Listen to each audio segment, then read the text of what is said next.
SDPI ഏകപക്ഷീയമായാണ് UDFന് പിന്തുണ പ്രഖ്യാപിച്ചത്. CPM-ഉം BJP-യും ഇത് പ്രചരണായുധമാക്കി.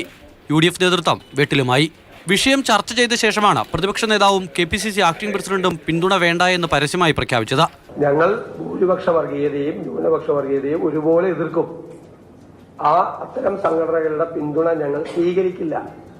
SDPIയുടെ പിന്തുണ ഈ പശ്ചാത്തലത്തിൽ തന്നെയാണ് അതിനോടുള്ള സമീപനം. പ്രത്യേകിച്ച് ദേശാഭിമാനിയൊക്കെ നടത്തുന്ന പ്രചരണം ഞങ്ങൾ അവരുടെ പിന്തുണ മുഖ്യമന്ത്രിയോ ഗോവിന്ദൻ മാഷോ പറയുമ്പോഴാണോ അതിന് മറുപടി പറയേണ്ടത്?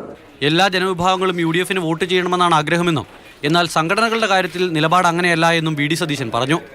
രാഹുൽ ഗാന്ധിയുടെ റോഡ് ഷോയിൽ പതാകയില്ലാത്തതിനെക്കുറിച്ചുള്ള മുഖ്യമന്ത്രിയുടെ പരാമർശത്തിന് ഞങ്ങൾ എങ്ങനെ പ്രചാരണം നടത്തണമെന്ന മുഖ്യമന്ത്രി സ്റ്റഡി ക്ലാസ് എടുക്കേണ്ടെന്നായിരുന്നു പ്രതിപക്ഷ നേതാവിന്റെ മറുപടി.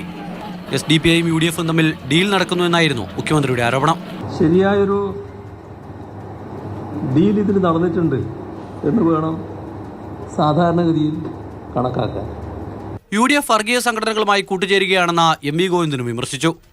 SDPI മുമ്പും ഇതിനെ പ്രഖ്യാപിച്ചിട്ടുണ്ട്.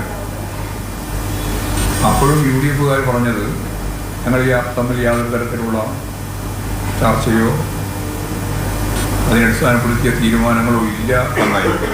ഇന്നല്ലെങ്കിൽ നാളെ അതുമായിട്ട് ബന്ധപ്പെട്ട എല്ലാ വിവരങ്ങളും പുറത്തു വരുന്ന കാര്യത്തിൽ എനിക്ക് യാതൊരു സംശയമില്ല. മുമ്പ് വന്ന പോലെ തന്നെ മതത്തിന്റെ പൾസുള്ള വോട്ട് വേണ്ട എന്ന് ഷാഫി പറമ്പിൽ നിലപാട് വ്യക്തമാക്കിയപ്പോൾ ഏത് സ്ഥാനാർത്ഥിക്ക് വോട്ട് ചെയ്യണമെന്നത് ഓരോരുത്തരുടെയും തീരുമാനമാണെന്നായിരുന്നു NK പ്രേമചന്ദ്രന്റെ മറുപടി. കഴിഞ്ഞ നിയമസഭാ തെരഞ്ഞെടുപ്പിൽ നേമത്തെ SDPI V ശിവൻകുട്ടിയാണ് സഹായിച്ചതെന്നും K മുരളീധരനും പറഞ്ഞു. നാടിൻ്റെ ഐക്യത്തിൽ വിശ്വസിക്കുന്നവരും മതേതര മൂല്യങ്ങളിൽ അടിയുറച്ചു നിൽക്കുന്നവരുമായിട്ടുള്ള ആളുകളുടെ വോട്ട് കൊണ്ട് തന്നെ ഈ തെരഞ്ഞെടുപ്പ് ഞങ്ങൾക്ക് ജയിക്കാൻ പറ്റും. ഒരു മതേതര ജനാധിപത്യ ഗവൺമെന്റ് രാജ്യത്ത് അധികാരത്തിൽ വരാൻ കോൺഗ്രസ് ആണ് ഇപ്രാവശ്യം ജയിക്കേണ്ടത് എന്നൊരു പാർട്ടിക്കോ ഒരു സംഘടനയ്ക്കോ തോന്നി അവർ പിന്തുണ പ്രഖ്യാപിച്ചാൽ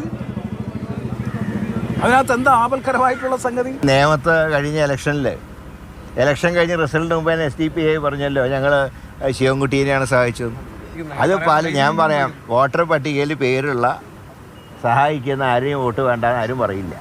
SDPI പിന്തുണ വേണ്ടെന്ന നിലപാട് പരസ്യമായി പറഞ്ഞതോടെ വിവാദം കെട്ടടങ്ങുമെന്ന പ്രതീക്ഷയിലാണ് UDF ക്യാമ്പ്.